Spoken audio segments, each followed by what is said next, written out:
Everybody's in it. Hey, yes, sir. Yes, sir. All right. Ready? Supreme Commander Hawk for the Royal Black Panther Party, Chicago chapter. We have 24 chapters nationwide. We stand at Cook County Jail with my comrades in solidarity to give the voiceless a voice, hope to the hopeless. We are here because there's been 5 murders in Cook County Jail since February. The latest murder was Jimmy Hendricks, who was 27 years old, who was beaten to death. No one should be sentenced to death for a crime unless they are sentenced to death by a federal court.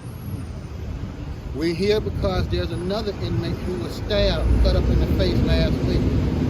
We want to try to get...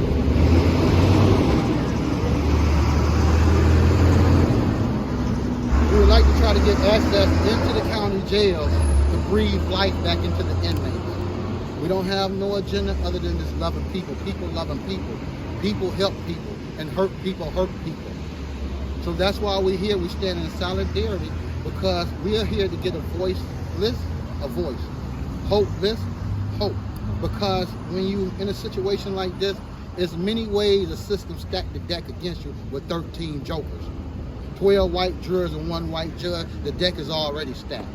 And then we're dealing with issues of psychological, social issues behind these walls. We're trying to get access so we can fill some of those gaps in our community. They have to come back. Majority of them have to come back.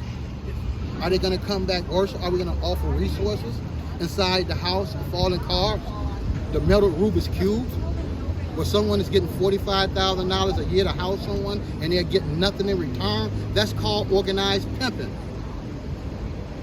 And so that's why we're here. I'm gonna let the founder of Black Lives Matter, Women of Faith, speak.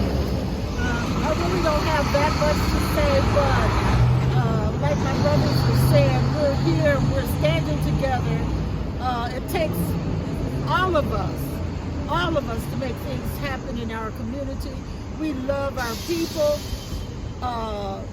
Inmates' lives matter, just like Black Lives Matter.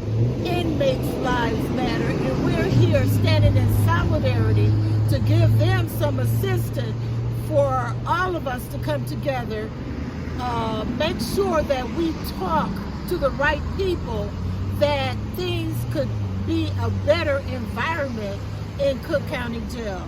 So like I said, I'm not gonna go behind him or my brother here. Whenever they call me, I'm here. We have to be committed as to what we do for our community, and I am committed. So I'm gonna turn it over to Tio and let him speak as well. Okay, I'm not gonna take too much more time, but the reality, I was born to be a champion for the people. That's just the way it goes. I tried a few different careers in my lifetime. It always comes back to speaking up for the people. So that's why we're out here today, and I plan to hopefully meet with Sheriff Tom Dot. Hopefully he's listening or watching or whatever the case may be. Some of the staff did come out here. We had a couple of words, we had a conversation. So hopefully things will get better for the inmates. A lot of times in society, you have to bring attention to an issue in order for people to deal with it. That's just the way it goes. Unfortunately, in order for people to take you seriously, you have to organize around issues like what's happening in Cook County Jail. The same thing with police brutality and excessive force. Sometimes people think we're not anti-police. I'm not. I'm not anti-police. I'm anti-police brutality and excessive force. I'm not anti the brothers out here. My thing is, for young brothers, if you're listening and watching, stay away from the streets, period. Stop looking up to murderers. Stop looking up to dope dealers. Dope dealers were sent to poison the black community, period. Stop looking up to those type of images. We need positive images we need to really respect. Then you won't have a strong population of individuals here in Cook County Jail, because the drug game is drying up in Chicago. That's why fentanyl is out there on a higher level. Marijuana was legalized, and a lot of brothers were released from prison. Their sentences were commutated, whatever the case may be.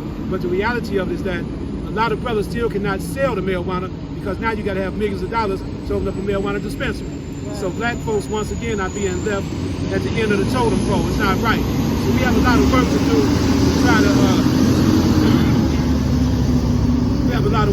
to try to kind of improve conditions in the Cook County Jail and make changes with the criminal justice system. So that's why I'm out here. All right. As an Army veteran, I know what it's like to have the impact of force and violence and the results of it. I have little knowledge of that, and the people who suffer from it. And I didn't serve in this country for this to be the result of all the things that I've done for this country. I didn't come back for people to be killed in the inmates and in the streets and all these different things to be happening. So I'll use this to help still continue to serve my country any way I can. And again, the impact of the families is what's really also important about what's happening here. So that's why I'm here, to make a difference in that and to let the people know who's out suffering, who's not hit directly, that there is still hope for you, and we want to provide resources for you as well. All right, good enough. Thank you.